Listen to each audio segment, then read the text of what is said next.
Good afternoon, guys. Good afternoon, guys. So, ngayon lang ako nakapag-vlog. Start ako ng vlog ko ng 2 o'clock. Kasi pumunta na si Toto sa school at natulog muna ako, guys, para makapagpahinga naman ako. Lumabas kami kagabi, guys. Inimbita kami ng mga neighbors namin. At the moment, may party sila sa harap. So, mag-vlog ako kaunti. Tapos, pag nag-ano ulit sila ng music, mag-stop lang ako. Kasi, para na makapag-vlog tayo a little bit. Umpisa anyway. Masyadong mainit. Si daddy pala pumunta siya sa market para bumili ng kailangan niya. So, anyway, ikukwento ko sa inyo, guys. Umalis kami kagabi. Pumunta kami sa parang disco place. So, nag-enjoy naman kami. Kasama yung mga neighbors. Tapos, ang nangyari guys, one day, nasa sari-sari store ako. Kami ni Toto. Tapos, nagkukwentuhan kami ni Toto. May ginagawa kaming dalawa. Bigla ako umusog sa upuan. Tapos, natumba ako. Ngayon, yung upuan pala nag-fold. Yung plastic na upuan, guys. Tapos, nahulog ako. So, nabangga ko yung ulo ko sa tiles dito. Pero may mga nakakabit siya na mga shampoo. So, parang malambot yung nauntog ko. Kasi yung shampoo nga, yung parang makapal siya. Sabi ko kay Toto, oh, na-feel ko ito, ang mga shampoo. Pero hindi naano yung ulo ko kasi na-feel ko yung mga ganito. So, sabi ko, okay. So, tumayo agad ako. Hindi ko na-realize, guys, na yung pag-untog siguro ng waistline ko. Dito ko ba? Yung dito ko. Yan. Nauntog siguro. Pag ganun, medyo, baka may na-twist ako may na-twist ako na ugat. Tapos, parang tumatakbo dito sa liig ko. So, sabi ko, ano ba to, ang sakit. Pero hindi ko na-feel ang pain sa likod ko. Tapos, after 4 days siguro, guys, nahirapan akong tumayo. Sabi ko, bakit pagod na pagod yung paa ko? Parang nanggagaling siya sa waistline ko dito. So, sabi ko, magpahinga lang ako. Tapos, uminom ako ng Panadol. Nagpamasahe ako. Tapos, gano'n. So, after second day, 2 days na masahe, ganun pa rin. Kasi, yung sa blind massage, hindi ka nakahiga. Yun, nakaupo ka lang. Tapos, parang light massage lang sila. Tapos, napifeel ko talaga, guys, yung likod ko dito na ano talaga siya. Kaya sabi ko, magpahinga muna ako. Tapos, pumunta pa kami sa disco last night. Hindi ako makatayo masyado. Tapos, sabi ko, isayaw ko nga to para na mabalik yung kung saan man to nanggaling. I feel a bit better. Tapos nakalakad ako. Sabi ko, ito nga, kailangan nga ito ng i-move ba, i-exercise. Tapos sabi ko, sige. Tapos this morning, kasi aalis si Toto ng mga 1:45. Sabi ko, magpahinga talaga ako. So, siya lang nagbantay ng store habang nagbibihis siya. At saka in the morning, bumaba lang ako a little bit. And then that's it. Pero ang sakit talaga, guys. Parang yung likod ko parang naano ko na masakit siya kasi linagyan ko siya ng deep heat galing sa Australia. Yun, mainit siya, guys. Kaya sabi ko, ito nga, yung mga dito ko masakit, gano'n.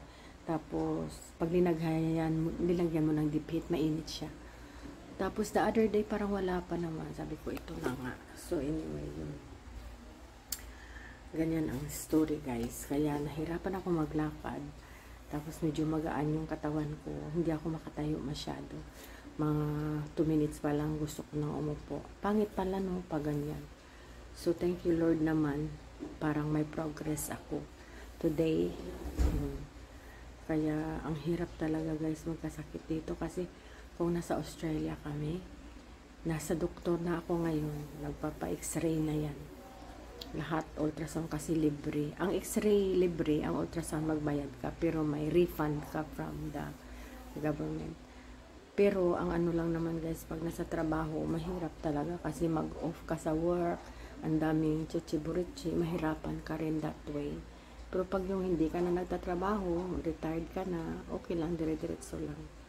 So, kaya ingat talaga tayo. Ayan, nagulat talaga ako guys. Nauntog ko yung puwet ko. Napaganon tug. Ganun. But anyway, yun ang story guys. Bakit? Medyo masama yung pakiramdam ko. Pero I feel a bit better now. Which is, thank you Lord naman. Continue lang tayo. So, kumain ako ng lunch.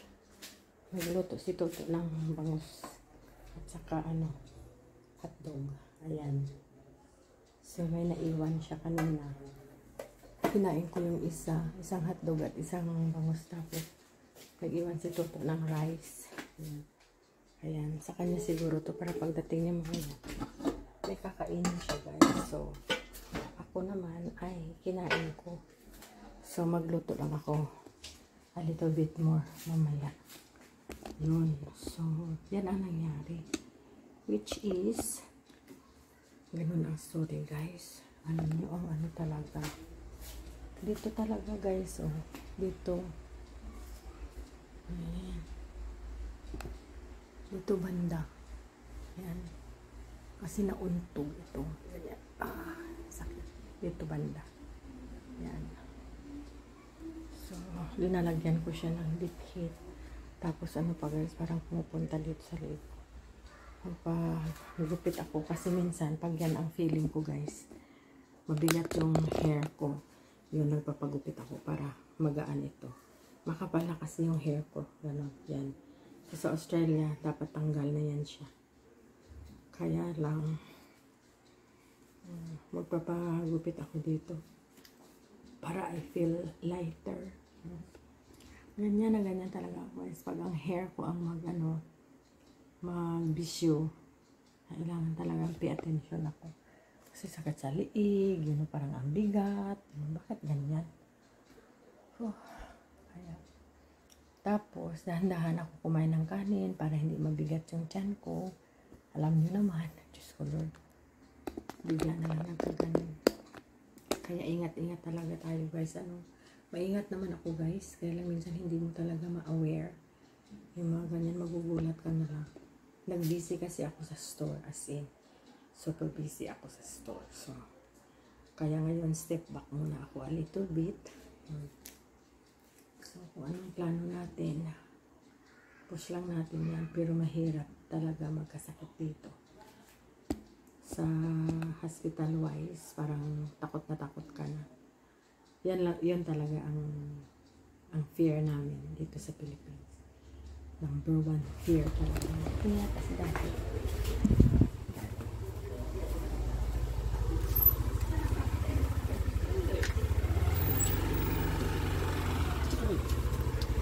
Hoy, what you doing? Daddy got a friend.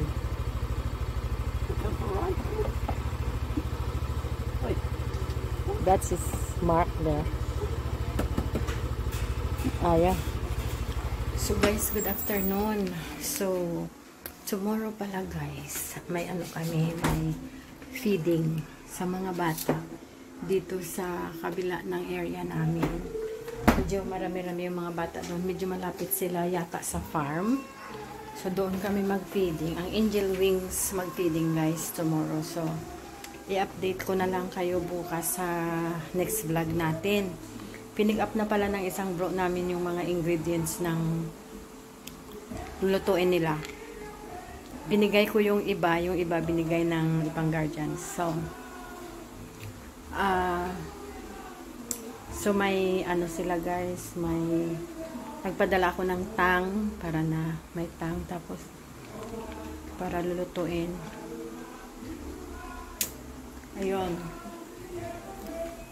Ang neighbor namin may party pa sila guys. Kumakanta pa sila. Nakikinig lang ako kasi boring din pagtahimik. Maganda din yung maingay-ingay a little bit. Tapos nagbabalot ako ng ice. Ito. Magbalot ako ng ice. Hindi pa ako tapos. Magbalot ulit ako a little bit more. Ginagawa ko lang siya dahan-dahan. Ayan.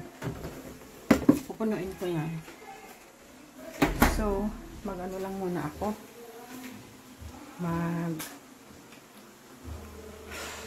magbalot ako ng ice. Hindi ko alam kung magsaing ako guys kasi may pagkain pa naman dyan. Hindi ko alam kung ano ang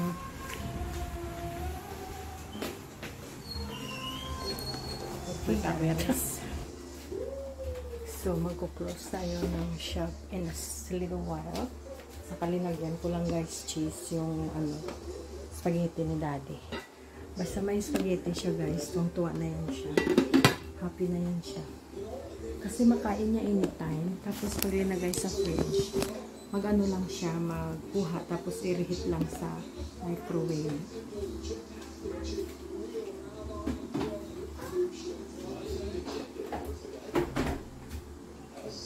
Ayan.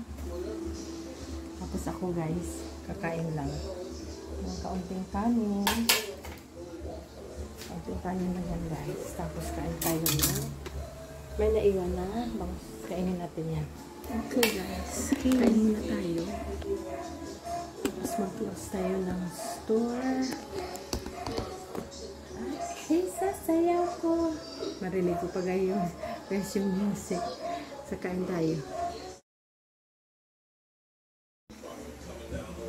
So guys, is already closed the shop. Nag-close na kami ng shop. And we are just about to go to sleep. Yan guys, ang matulog. Okay. Normally, nag-McDonald's kami just pahangin-hangin and then kain ng light food. But tonight, I think pagod na kami. So, maybe rest na lang muna kami kasi bukas mag-feeding kami ng mga bata. So, that's part of our plan na pupunta kami dito sa Philippines para na maka-give back kami sa aming community. So, tomorrow is our feeding day. So, hopefully, ma-vlog ko siya guys para sa inyo kahit kaunti lang naman. So, for now, ayan na guys yung vlog natin for today. Hindi siya masyadong mahaba. But anyway, guys, there are really some of our friends that are requesting for me to at least speak a little bit more English so they can understand. Especially those people that cannot understand Filipino. Because you know, as we live in Australia for 37 years, we know a lot of people that we met a lot of people, and they majority of them knew that we have moved here in Philippines.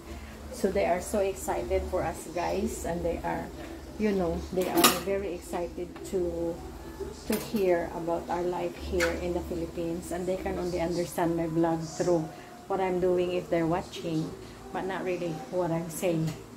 So I'm going to try my very best to speak English guys for those who cannot speak Tagalog, okay? I know that Filipinos, I have no problem with you guys. You can understand English any day. I knew. So we just have to accommodate those people that cannot speak Tagalog. And I also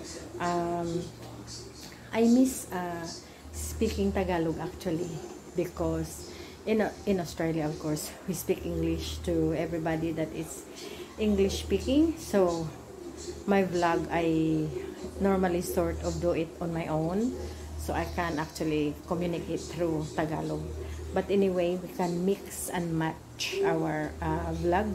We can do English and Tagalog mix, okay? So everybody at least can understand. So that is our dilemma at the moment, that if I can speak English, all the people that we know in Australia, which is I suppose people that we care, they can understand of what we are saying. So here we are. The night is finished and the shop had been a little bit busy because it's Sunday and Saturday, and tomorrow is Sunday, and me and Daddy will do certain things. You know, we deliver the frozen foods to the people who order, and they order a little bit bigger than the one in the shop that they just buy few packets. This one is really bulk order, so we have to do it tomorrow. So we use that to actually go and deliver and actually treat ourselves So we look forward to that delivery, guys, because we deliver in front of Jollibee. So in front of Jollibee, we can have our hamburger or spaghetti. Yeah, there. So okay, guys, I shall finish the vlog for tonight, and we shall see you guys in our next vlog. Okay, so my back is getting better, but it's not 100% better. So I'm trying to get it better so I can actually like go back to my normal self, you know. Nothing best to feel if you back to your normal self. Yeah. So I probably lifted something actually when I was doing the shop. I remember I lifted the cabinet, and then I lifted the 20-liter or 20-liter water. I lifted it without knowing, so I probably jerked my back doing that way. So this is not a good place to be sick, and this is not a good place to actually have a medical problem unless the people that will look after you are quite good-hearted people. So yeah, we just have to be a little bit careful. Yeah. So okay, guys, thank you so much for being there and supporting our channel. I hope that you have subscribed and you you know, follow our story here in the Philippines. So this vlog today is, I'm quite uncomfortable. My back is still a little bit sore, but I'm just vlogging it so I can have it recorded in the archive of my channel that day. That's how I feel. Okay, so the neighbor is still having a party, which is good to see that they're enjoying themselves, and Daddy is watching TV upstairs, and Tutu Hagan to play basketball. Okay, so tomorrow is another day. It's Sunday tomorrow, and let's go for feeding, guys. So see you in our next vlog. Bye, guys. Thank you so much for watching, and thank you so much for subscribing. If you haven't already, do subscribe to our channel. Share this to your family and friends. Maraming salamat. Bye. Thank you for watching. Bye bye now.